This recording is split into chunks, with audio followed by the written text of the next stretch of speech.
Évangile de Jésus-Christ selon saint Jean.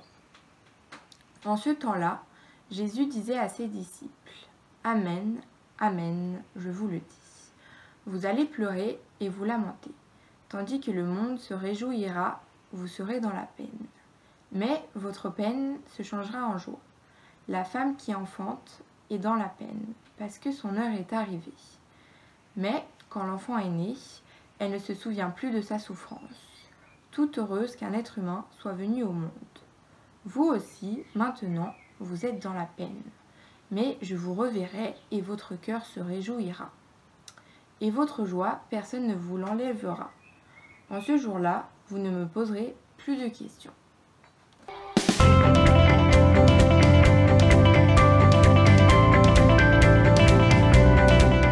Bonjour à toutes et à tous, merci Louli pour ta lecture. Voici un passage bien différent. Après avoir annoncé la venue du Saint-Esprit, le défenseur, voici que Jésus semble Bonsoir.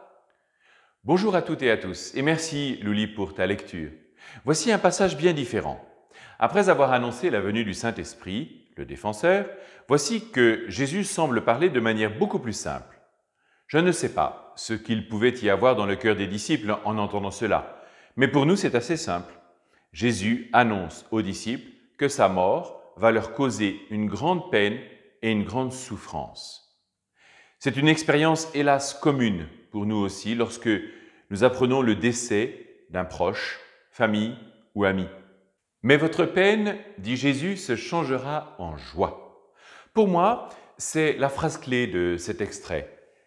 Elle dit bien le sens de la Pâque, au sens du passage. De la mort jaillit la vie, de la peine jaillit la joie, de la souffrance jaillit le réconfort.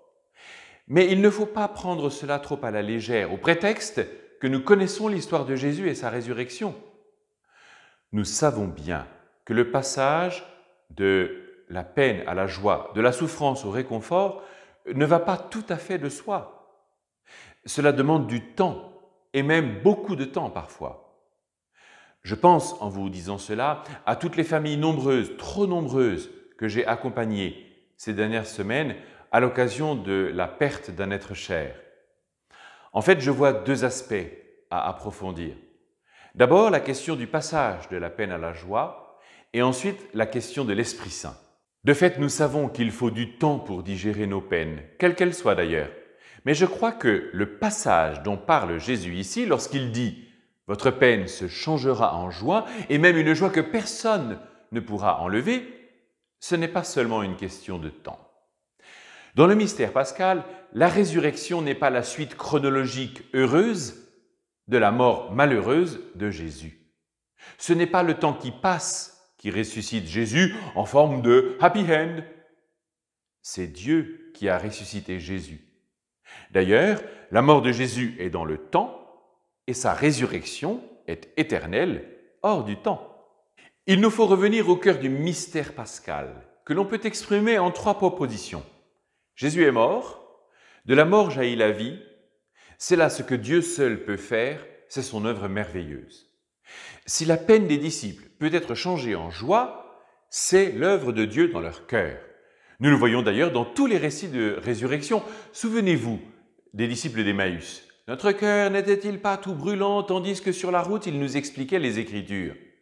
C'est Dieu qui change leur cœur, mais c'est vrai qu'il faut du temps pour s'en rendre compte. Le temps, c'est ce que Dieu nous donne pour nous rendre compte de ce qu'il réalise en nous.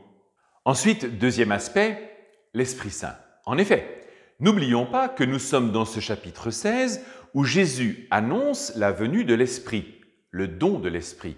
Il est certes le défenseur, mais en fait, Jésus leur annonce aussi que l'Esprit Saint est le consolateur, un autre nom qu'on lui donne. Je voudrais vous inviter, dans la prière d'ici la Pentecôte, à prier l'Esprit Saint, le consolateur, peut-être pour vous-même, mais aussi pour celles et ceux de votre entourage qui ont besoin d'être consolés, que leur peine se change en joie. Recevoir l'Esprit Saint consolateur. Donc, on peut se demander si se lamenter, c'est un péché. Voilà. Merci Louli pour ta question. D'emblée, j'ai envie de dire que non. Mais qu'entends-tu par se lamenter? Dans l'histoire d'Israël, la lamentation est une prière adressée à Dieu pour dire le désir de conversion. Il y en a une magnifique dans le livre du prophète Jérémie. Il se lamente sur Jérusalem en demandant à Dieu sa clémence pour que la ville redevienne fidèle. Donc, en ce sens, ce n'est pas un péché, c'est même une belle action. On dirait plus volontiers aujourd'hui, certes, que c'est un chant de conversion. Dans un sens plus contemporain, la lamentation, c'est l'impossibilité de voir une chose positive, la moindre chose positive même. Mais bien souvent, les personnes ne le font pas tout à fait volontairement. Et donc, cela non plus ne peut constituer un péché. Le seul cas où le fait de se lamenter serait un péché, c'est si, le sachant, je continue à me plaindre sans cesse, alors que je sais parfaitement que cela pourrit l'existence de mes proches et que je continue pour me faire remarquer ou être désagréable. Tu vois que cela méritera toujours d'être regardé de près.